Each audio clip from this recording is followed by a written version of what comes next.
السلام علیکم ورحمۃ اللہ وبرکاتہ۔ الصلاۃ والسلام علی رسول الکریم، اما بعد، اعوذ باللہ من الشیطان الرجیم، بسم اللہ الرحمن الرحیم۔ میں ہوں محمد فاروق۔ ہم افغانستان کی تاریخ کے حوالے سے قسط نمبر 2 کو سٹارٹ کرنا جا رہے ہیں۔ اس قسط میں ہم آپ کے ساتھ ذکر کریں گے ترک منگول یلغار کا اور اسلام کے آغاز کا۔ ترک اور منگول جو ہے یلغار جو انہوں نے کی، اس حوالے سے، اور پھر جو اسلام کا آغاز ہوا تو افغانستان کا ایک نیا چہرہ سب کے سامنے آیا۔ افغانستان کی تاریخ کا ہم دوسرا باب کھولیں گے، وہ دور جب اسلام کی روشنی اس سرزمین میں داخل ہوئی اور وسطی ایشیا کے ترک منگول ہمراہ آوروں نے یہاں کی سیاست، ثقافت اور شناخت کو بدل کر رکھ دیا۔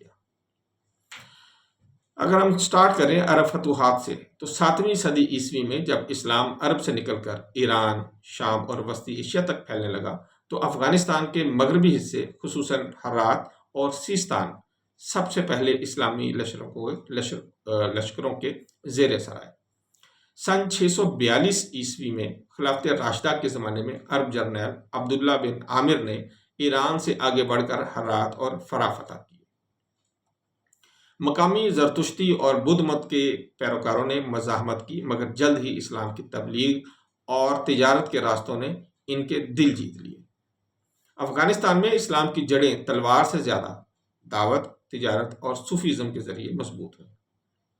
بلخ، غزنی اور قندھار جلد ہی اسلامی علوم، فلسفہ کے مراکز بن گئے۔ یہاں سے نکلنے والے علماء اور صوفیہ وسطی ایشیا اور بر صغیر تک اثرانداز ہوئے۔ پھر ایک دور آتا ہے ترک حملہ آوروں کا۔ 9ویں صدی کے بعد افغانستان کے ترک قبائل کے زیر اثر آنے لگا۔ سب سے پہلے صفاری، طاہری اور سامانی حکومتیں قائم ہوئیں، جنہوں نے فارسی زبان کو رواج دیا اور اسلامی علوم کو پھیلایا۔ اسی دوران الپتگین نامی ترک سپہ سالار نے غزنی میں اپنی خود مختار سلطنت قائم کر لی۔ یہی وہ سلطنت تھی جس کو غزنوی سلطنت کہا جاتا ہے۔ پھر یہاں سے آغاز ہوتا ہے سلطان محمود غزنوی کے عروج کا۔ افغانستان کی تاریخ میں سلطان محمود غزنوی ایک درخشاں نام ہے۔ وہ 998 عیسوی میں تخت پر بیٹھا اور اگلے 30 سال تک نہ صرف افغانستان بلکہ پورے بر صغیر پر چھایا رہا۔ اس نے ہندوستان پر 17 مرتبہ حملے کیے، لیکن یہ صرف لوٹ مار کے لیے نہیں تھے، اسلامی ثقافت، علم اور تمدن کے فروغ کے لیے بھی تھے۔ غزنی اس زمانے میں علم و فن کا ایک گہوارہ بن چکا تھا۔ یہاں فردوسی تھا، البیرونی، عنصری اور جیسے بہت سے اہل قلم موجود تھے۔ افغانستان پہلی بار ایک متحد اور مضبوط سلطنت کی صورت میں دنیا کے نقشے پر ابھرا تھا۔ غزنویوں کے بعد غوری اور پھر خوارزمی عہد آیا۔ غزنویوں کے زوال کے بعد غوری سلطنت نے اقتدار سنبھالا۔ سلطان معز الدین محمد غوری وہ بادشاہ تھا جس نے دلی میں مسلم سلطنت کی بنیاد رکھی۔ یوں افغانستان سے اسلام بر صغیر تک پھیلتا چلا گیا، لیکن یہ استحکام زیادہ دیر تک قائم نہ رہ سکا۔ خوارزمی سلطنت، ترکو افغان امراء اور مقامی قبائل میں مسلسل کشمکش جاری رہی، اور پھر آیا وہ طوفان جس نے پورے خطے کو ہلا کے رکھ دیا، اور یہ تھا چنگیز خان اور منگول یلغار۔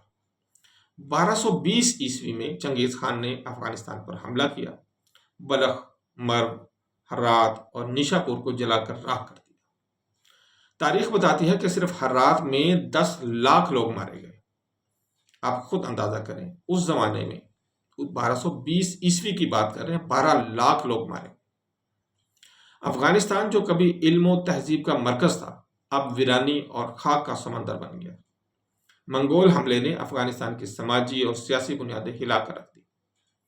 آبادی بہت کم ہو گئی، شہروں کے علمی مراکز تباہ ہو گئے اور صدیوں کا تمدنی سلسلہ ٹوٹ پھوٹ کا شکار ہو گیا۔ پھر آیا تیموریوں کا دور، جو کہ ایک تعمیر نو کا دور تھا۔ چنگیز خان کے بعد منگول سلطنت کئی حصوں میں بٹ گئی۔ 14ویں صدی میں تیمور لنگ نے افغانستان پر قبضہ کر لیا اور ہرات کو اپنی سلطنت کا دارالحکومت بنایا۔ یہ دور تباہی کے بعد تعمیر نو کا دور تھا۔ تیمور کے نواسے شاہ رخ اور بہو گوہر شاد بیگم نے ہرات کو فن تعمیر، فلسفہ اور ادب کا مرکز بنا دیا۔ یہی وہ زمانہ تھا جب فارسی ادب نے عروج پایا اور افغانستان کا ثقافتی چہرہ ایک بار پھر روشن ہوا۔ اب آتے ہم اسلام کے استحکام کی طرف۔ ترک اور منگول یلغاروں کے باوجود اسلام افغانستان کے رگوں میں گہرائی تک اتر چکا تھا۔ یہاں صوفیاء کی خانقاہیں، مساجد اور مدارس قائم ہو چکے تھے۔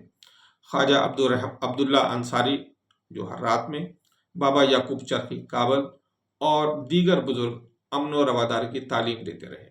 اسلام نے افغان قبائل کو ایک نظریاتی بندھن میں باندھ دیا تھا، جس کی بنیاد پر بعد کے ادوار میں پشتون، تاجک، ازبک اور ہزارہ سب نے افغانستان کو اپنی مشترکہ شناخت کے طور پر تسلیم کیا۔ یہ جو میں متحد ہونے کی بات کر رہا ہوں، یہ طالبان سے پہلے کی بات ہے۔ یہ کب کی بات کر رہا ہوں؟ یہ 1220 سے لے کے تقریباً 12ویں اور 13ویں صدی کی میں بات کر رہا ہوں۔ یہ قسط ہمیں کیا بتاتی ہے؟ یہ قسط ہمیں یہ سمجھاتی ہے کہ افغانستان کی تاریخ تباہی اور تعمیر کے درمیان میں ہی جھولتی رہی۔ کبھی یہ تعمیر ہوتا، کبھی اسے تباہ کر دیا جاتا۔ بار بار بیرونی حملہ آور آئے، جیسے منگول آئے، جیسے چنگیز خان آئے، اور انہوں نے آ کے یہاں کی اینٹ سے اینٹ بجا دی، تباہی پھیر دی۔ لیکن پھر اس کے بعد منگولوں میں ہی تیمور لنگ آ گیا، اور جس نے یہاں پہ تعمیر نو کر دی۔ ہر حملہ آور نے اسے زخمی کیا، مگر یہ سرزمین ہر بار نئی زندگی پا گئی۔ صرف اسلام نے اسے ایک نظریہ، ایک روح اور ایک مرکز وحدت عطا کیا۔